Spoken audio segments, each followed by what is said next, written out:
Throughout human history, stories of feuding clans, star-crossed lovers, thievery, and murder fill the libraries with literature. But in America, no rivalry has captured the minds of people more than the one that took place here, on the banks of the Tug Fork River, between 1863 and 1891. For nearly 30 years, the Hatfields of West Virginia and the McCoys of Kentucky waged war with one another that still resonate throughout the mountains of Appalachia.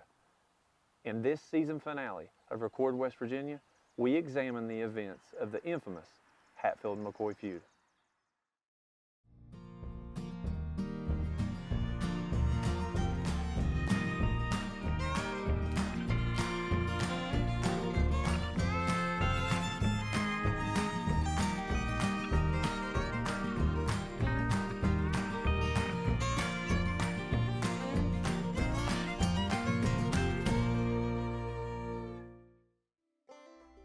West Virginia has the unique distinction of being the only state to form by seceding from a Confederate state during the Civil War. But before the split became official, plenty of the state's residents fought on behalf of the South, including Ance Hatfield, the patriarch of the Hatfield family and famously known as Devil Ance. It is during his service to the Confederacy that his path first crossed with Randall McCoy, his counterpart of the McCoy clan.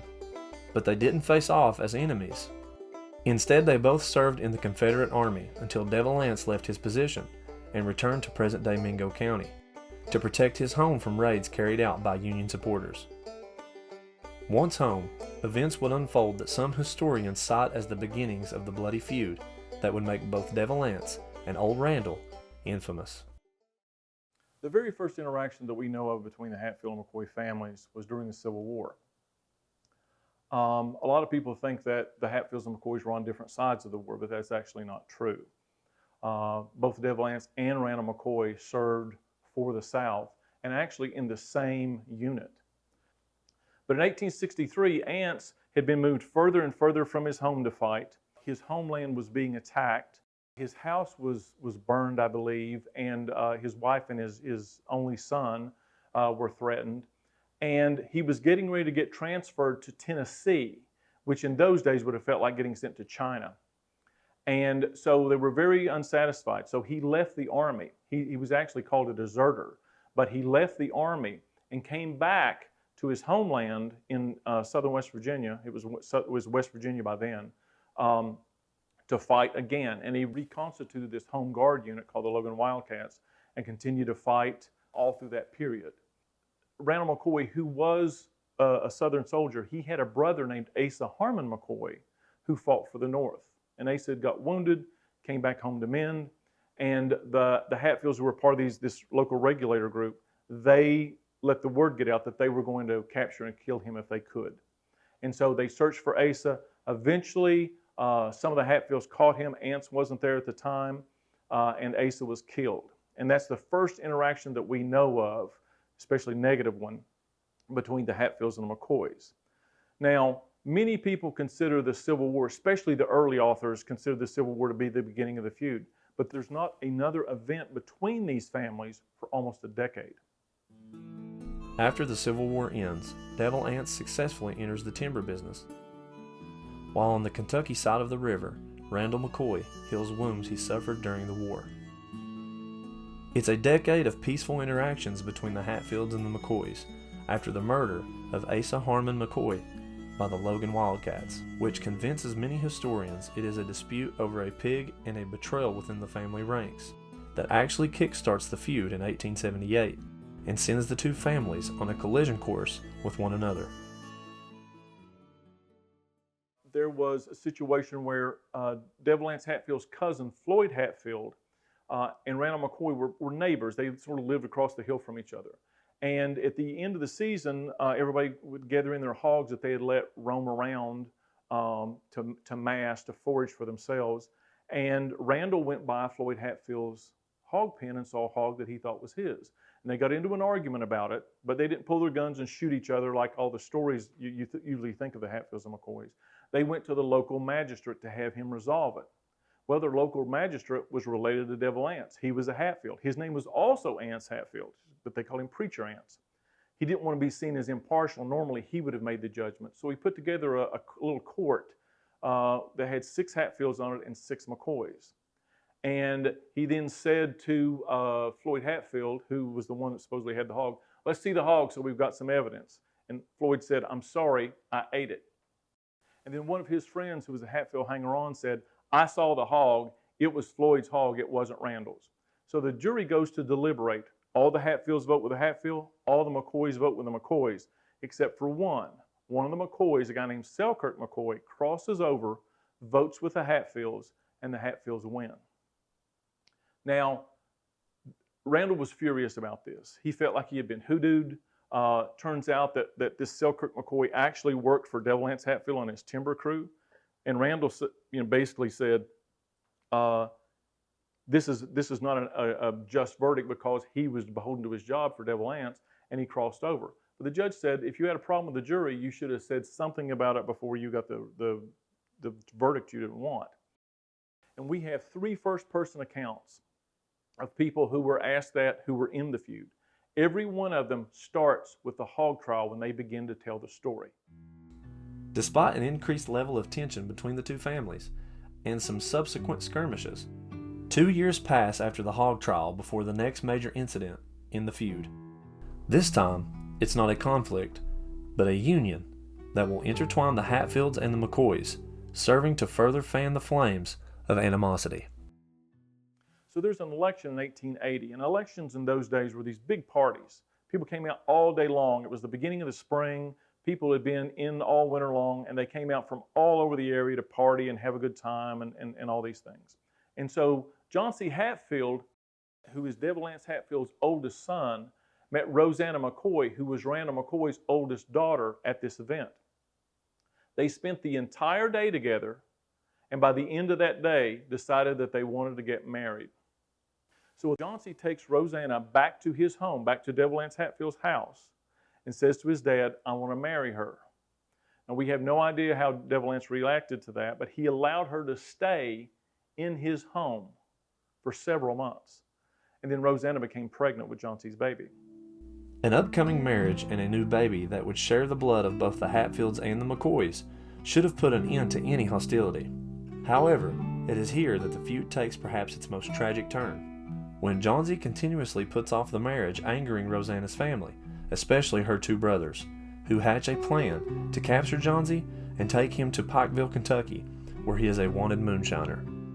She finally became frustrated and left, and she went to stay with her Aunt Betty McCoy. And while she was staying with her Aunt Betty McCoy, John C. continued to come and see her. And this very much frustrated her brothers. Her brothers said, here he is, he's gotten you pregnant, he won't marry you, he's a Hatfield. It angered them. And so they lay in wait and ambushed John C. one night when he came to see them, on the pretense of taking him to Pikeville, which would have been a 2-day journey. And Rosanna, who was 8 months pregnant by this time, was afraid they were going to get John C. out in the woods and murder him. So she got on the back of a horse in these rugged mountains here, 8 months pregnant, and rode to get one of the Hatfields to try to save John C. And she was successful. They intercepted John C. and her brothers. They had an argument. Nobody was killed, but the story says that Devil Anse humiliated her brothers, who included Tolbert. But they were able to save John C. and bring him back. So Rosanna has the baby a month later, and then a few months after the baby's born, John C. gets married. But he doesn't marry Rosanna. He marries her first cousin, Nancy McCoy. And this had to be a blow to Rosanna, insult to injury. The hardships would keep coming for Rosanna, as a few months after John C. marries her cousin in 1881, the baby dies during a measles outbreak. Tolbert, angry over his sister's treatment and his own humiliation at the hands of the Hatfields, is ready for some vengeance by the spring of 1882. In 1882, there's another election. And again, it's a big party. And Devil Anse's brother, Ellison, shows up to this election. Now, Ellison is wildly popular. Everybody loves Ellison. He's a big guy. In a time when the average height of a man was about 5'8", he was 6'4". Everybody loved him. He was popular. And so he's there. And 3 of Randall McCoy's sons pick a fight with him. Primarily Tolbert, who's the oldest McCoy boy, picks a fight with him. He begins to lose the fight. And so the other two brothers jump in. Ellison Hatfield still wins the fight, 3-on-1. And one of them pulls a knife and stabs Ellison 26 times. It doesn't kill him. He picks up a rock and is going to want to crush one of their heads, and one of them pulls a gun and shoots him in the back. But it still doesn't kill him, but it puts him down for the count. And Ellison is taken away. He's put in a one-room school to try to see if he's going to survive. These three McCoy boys are captured by the Hatfields. And they're told by aunts that if my brother dies, you're going to die. Ellison Hatfield dies a few days later, and Devil Anse sticks to his word. He, along with some other members of the Hatfield clan, take the three McCoy boys just across the state line from West Virginia back into Kentucky, where the McCoys are tied to pawpaw trees on the banks of the Tug River and executed. And they take these three boys in the night, take them across the river in a little boat, take them 6 yards, literally 6 yards into Kentucky, tie them to a stand of pawpaw trees, and execute them. They said that there were 40 bullets found in their bodies. And the youngest boy, Bud, he was decapitated with a shotgun. So it was a very, very, very brutal. And this is the only event that we have testimony of where Devil Anse actually pulled the trigger. The McCoys cried for justice over their fallen kinfolk, but thanks to the legal system that prevented law enforcement officials from crossing state lines to apprehend criminals, the Hatfields were safe in their West Virginia homes for any crimes that were committed in Kentucky. The feud comes to a halt.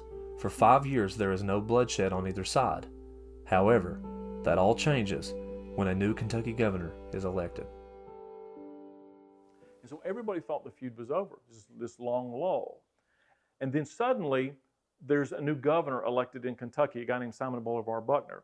And the McCoys in Kentucky, they go to him and say, we want to reissue the warrants for arrest for the Hatfields. And they do. But again, the governor of West Virginia will not allow them to come into the state to get the Hatfields. So what happens is that Pikeville, Kentucky hires a special deputy, a guy named Bad Frank Phillips. And Bad Frank begins illegally coming into West Virginia to try to find these Hatfields. And he is somewhat successful. He finds one, he captures one, he kills one. And so the Hatfields get worried about this. They basically had used the law to hide behind. It'd been a long time, seemed like everything was over, and they got worried. And so very late, right at the end of 1887, they got this crazy idea in their head that, you know what? Our problem is the McCoys. Let's just kill all the McCoys. Problem solved. Liquored up on moonshine for New Year's Eve, some of the Hatfields' kin decide to do just that, kill all the McCoys. As night fell on the cabin home of old Randall McCoy, a band of Hatfields led by Jim Vance, Devil Anse's uncle, surround the outside. Vance gives the McCoys a chance to surrender peacefully, which they refuse. Gunfire is exchanged between the two parties, but the thick cabin walls prove problematic. And the cabins in those days have these very thick walls, they're about a foot thick. And so they begin to fire back and forth, but the bullets couldn't penetrate the walls. And they began to burn the cabin down. They set Randall's cabin on fire. Randall had 2 adult children who were there at the time. Alifair, who was 29 or so, runs out to the well to get water to put out the fire. And as she's running out to the well, one of the Hatfields shoot her, and she falls dead right beside the well. Her mother, who's in her 60s, runs out to her to see if she's alive. And the Hatfields take their gun butts and beat her until she was honestly off in her head for the rest of her life. And then the son Calvin comes out firing, and he is shot and killed.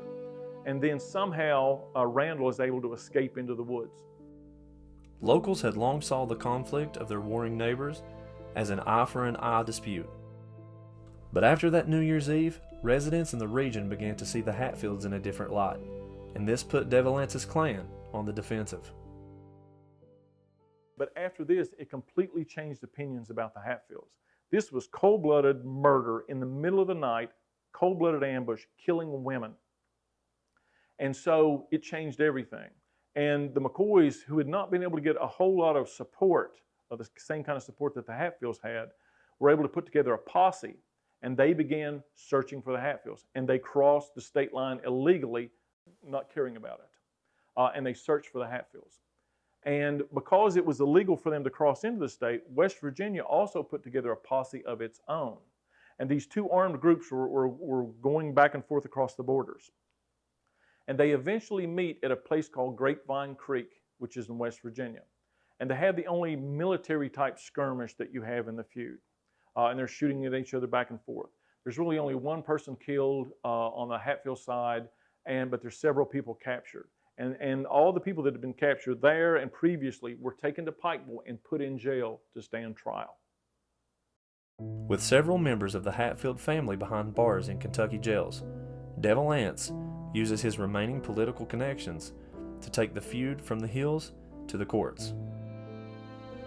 The Hatfield attorneys argue that since their arrests were not legal, then the state of Kentucky cannot legally hold the Hatfields prisoner. And that court case goes all the way to the United States Supreme Court. And the ruling is a little vague and kind of strange, but one of the judges basically said this. He said, the laws of Kentucky do not supersede the laws of West Virginia.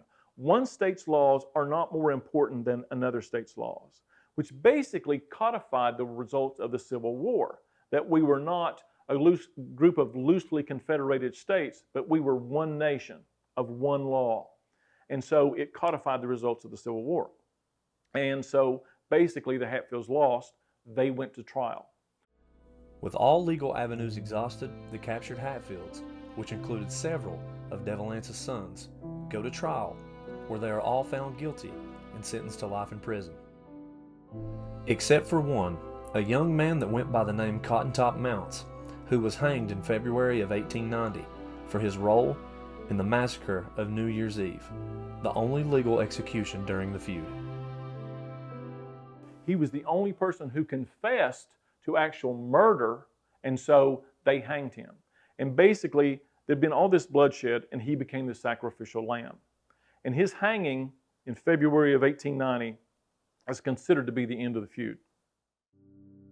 Devil Anse and Randall McCoy have long been the faces of the feud, but both men's involvement was minimal in comparison to their sons, daughters, brothers, and other kin.